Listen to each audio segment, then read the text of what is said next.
اعوذ باللہ من الشیطان الرجیم، بسم اللہ الرحمن الرحیم۔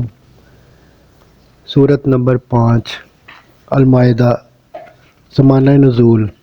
سورت کے مضامین سے ظاہر ہوتا ہے اور روایات سے اس کی تصدیق ہوتی ہے کہ یہ صلح حدیبیہ کے بعد 6 ہجری کے اواخر یا 7 ہجری کے اوائل میں نازل ہوئی ہے۔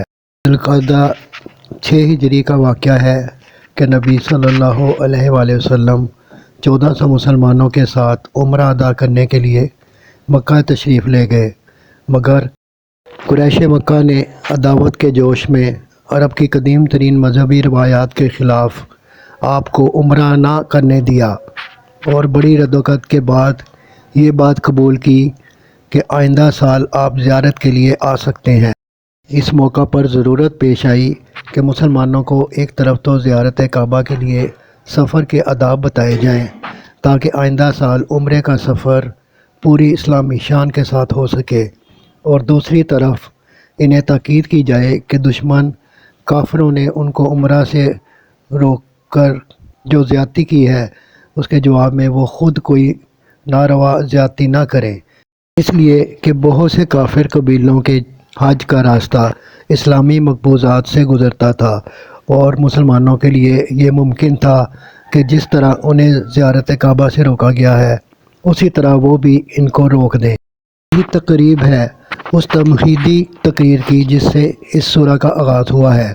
آگے چل کر 13ویں رکوع میں پھر اسی مسئلہ کو چھیڑا گیا ہے، جو اس بات کا ثبوت ہے کہ پہلے رکوع سے 14ویں رکوع تک ایک ہی سلسلہ تقریر چل رہا ہے۔ اس کے علاوہ جو دوسرے مضامین اس سورہ میں ہم کو ملتے ہیں وہ بھی سب کے سب اسی دور کے معلوم ہوتے ہیں۔ بیان کے تسلسل سے غالب گمان یہی ہوتا ہے کہ یہ پوری صورت ایک ہی خطبہ پر مشتمل ہے جو بیک وقت نازل ہوا ہوگا۔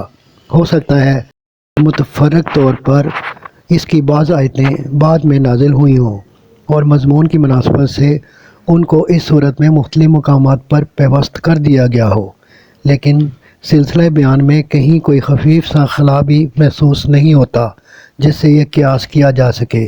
یہ صورت 2 یا 3 خطبوں کا مجموعہ ہے۔ شان نزول۔ سورہ آل عمران اور سورہ نساء کے زمانہ نزول سے اس سورہ کے نزول تک پہنچتے پہنچتے حالات میں بہت بڑا تغیر واقع ہو چکا تھا۔ یا تو وہ وقت تھا کہ جنگ احد کے صدمے نے مسلمانوں کے لیے مدینہ کے قریبی ماحول کو بھی پرخطر بنا دیا تھا، یا اب یہ وقت آ گیا ہے کہ عرب میں اسلام ایک ناقابل شکست طاقت نظر آنے لگا اور اسلامی ریاست ایک طرف نجد تک، دوسری طرف حدود شام تک، تیسری طرف ساحل بحر احمر تک اور چوتھی طرف مکہ کے قریب تک پھیل گئی۔ مسلمانوں کی مذہبی، تمدنی اور سیاسی زندگی کے متعلق مزید احکام و ہدایت اس سلسلہ میں سفر حج کے آداب مقرر کیے گئے۔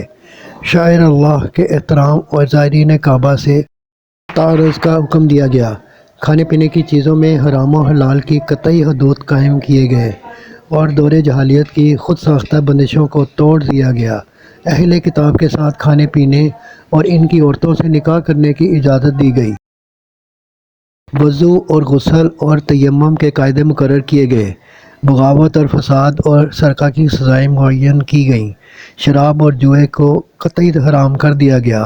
قسم توڑنے کا کفارہ مقرر کیا گیا اور قانون شہادت میں مزید چند دفعات کا اضافہ کیا گیا۔ مسلمانوں کو نصیحت۔ اب چونکہ مسلمان ایک حکمران گروہ بن چکے تھے، ان کے ہاتھ میں طاقت تھی جس کا نشہ قوموں کے لیے اکثر گمراہی کا سبب بنتا رہا ہے۔ مظلومی کا دور خاتمہ پر تھا اور اس سے زیادہ سخت آزمائش کے دور میں وہ قدم رکھ رہے تھے، اس لیے ان کو خطاب کرتے ہوئے بار بار نصیحت کی گئی کہ عدل پر قائم رہیں، اپنے پیشرو اہل کتاب کی روش سے بچیں، اللہ کی اطاعت و فرما برداری اور اس کے احکام کی پیروی کا جو عہد انہوں نے کیا ہے اس پر ثابت قدم رہیں، اور یہود و نصارہ کی طرح اس کو توڑ کر اس انجام سے دوچار نہ ہوں جس سے وہ دوچار ہوئے۔ انہیں جملہ معاملات کے فیصلوں میں کتاب الہی کے پابند رہیں اور منافقت کی روش سے اجتناب کریں۔ یہودیوں اور عیسائیوں کو نصیحت۔ یہودیوں کا زور اب ٹوٹ چکا تھا اور شمالی عرب کی تقریباً تمام یہودی بستیاں مسلمانوں کے زیر نگی آ گئی تھی۔ اس موقع پر ان کو ایک بار پھر ان کے غلط رویہ پر متنبہ کیا گیا ہے اور انہیں راہ راست پر آنے کی دعوت دی گئی ہے۔